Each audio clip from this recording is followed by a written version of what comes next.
రంగారెడ్డి జిల్లా Ibrahimpatnam police station పరిధిలోని పెత్తుల్లా గ్రామంలో ఓ మైనర్ బాలికపై 55 సంవత్సరాల వ్యక్తి లైంగిక దాడికి యత్నం చేశాడు. చాక్లెట్ ఆశ చూపించి లైంగిక దాడికి పాల్పడిన బోడ నరసింహ పాప కేకలు వేయడంతో పరారైన నరసింహ పోలీస్ స్టేషన్లో ఫిర్యాదు చేసిన పాప తల్లిదండ్రులు. నిందితుడిని అదుపులోకి తీసుకున్న పోలీసులు నిందితుడిపై ఫోక్స్ చట్టం కింద కేసు నమోదు చేశారు. పోలీస్ స్టేషన్ ముందు బాలిక బంధువులు నాయి బ్రాహ్మణ సంఘం నేతలు ఆందోళన చేశారు. నిందితుడిని కఠినంగా శిక్షించాలంటున్న నాయి బ్రాహ్మణ సంఘం రాష్ట్ర అధ్యక్షులు రాచమల్లు బాలకృష్ణ బాధిత కుటుంబాన్ని ప్రభుత్వం ఆదుకోవాలని కోరారు.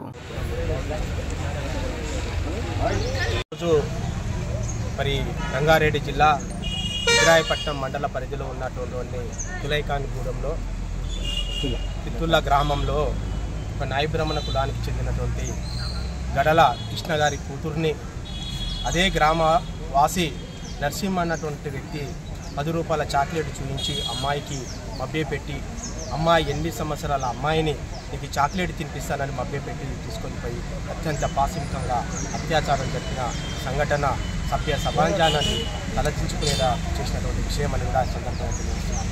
ఇలా దేశంలో ఎన్నో చట్టాలు వస్తున్నాయి, ఎన్నెన్నో వస్తున్నాయి, కానీ అయినా కానీ బడుగు బలహీన వర్గాలపైన, లేబర్ పని చేసుకున్న వారిపైన, కూలి పనులు చేసుకున్నటువంటి వ్యక్తులపైన, మరి అమాయకులమైనటువంటి చిన్నపిల్లలపైన ఇటువంటి క్రూరులు, ఒళ్ళు బలిచినటువంటి కొడుకులు,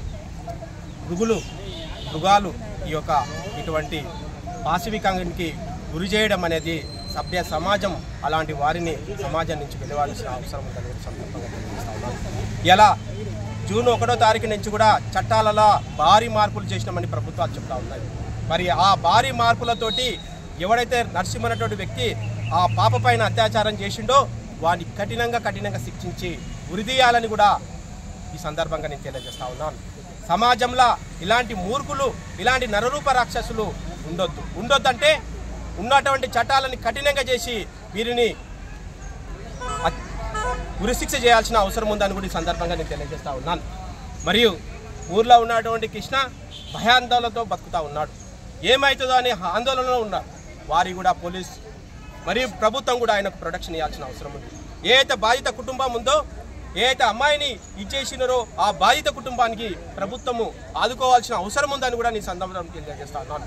ఈ యొక్క అత్యాచారానికి కూడా అయినటువంటి ఆ పాపని ప్రభుత్వము మంచి వైద్యం అందించాల్సిన అవసరం ఉందని కూడా నేను సందర్భంగా తెలియజేసుకుంటూ, మరి రానున్న రోజుల్లో ఇలాంటి వ్యక్తులకు చాలా పనిష్మెంట్ ఇచ్చి మరి ఇంకొక వ్యక్తి కూడా మరి అమ్మాయిల పైన కన్ను చూపు కూడా చూడొద్దుకుంటా చేయాలంటే ఇలాంటి వ్యక్తులని కఠినంగా శిక్షించి ఉరిదీయాలని కూడా నేను ప్రభుత్వానికి డిమాండ్ చేస్తా ఉన్నానని కూడా నేను ఈ సందర్భంగా తెలియజేస్తా ఉన్నాను. మరిన్ని అప్డేట్స్ కోసం మా ఛానల్ని సబ్స్క్రైబ్ చేయండి.